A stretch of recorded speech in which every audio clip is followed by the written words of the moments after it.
قصر باكنهام، قصر الملوك في لندن.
اهلا بيكم حلقه جديده من ايه الحكايه. حكايتنا النهارده مع اشهر قصر في بريطانيا بل في اوروبا.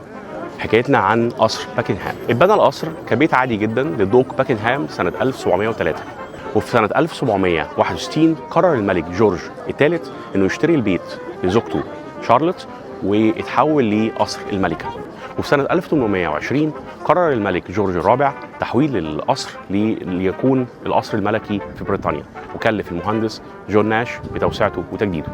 وخلال عهد الملكة فيكتوريا من 1837 ل 1901 أصبح القصر المقر الرئيسي للملكية البريطانية لأول مرة.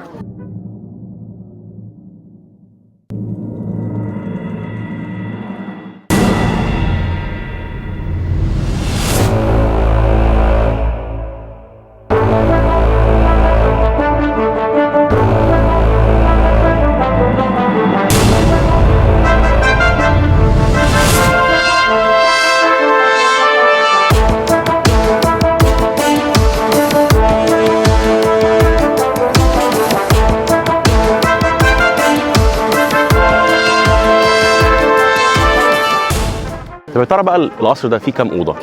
القصر ده فيه 775 غرفه، منهم 19 غرفه رسميه للمقابلات والزيارات، و52 غرفه ملكيه.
وطبعا زي ما احنا شايفين من اشهر المراسم الرسميه اللي بتحصل كل يوم هو تغيير الحرس الملكي بالظبط الساعه 11 الصبح.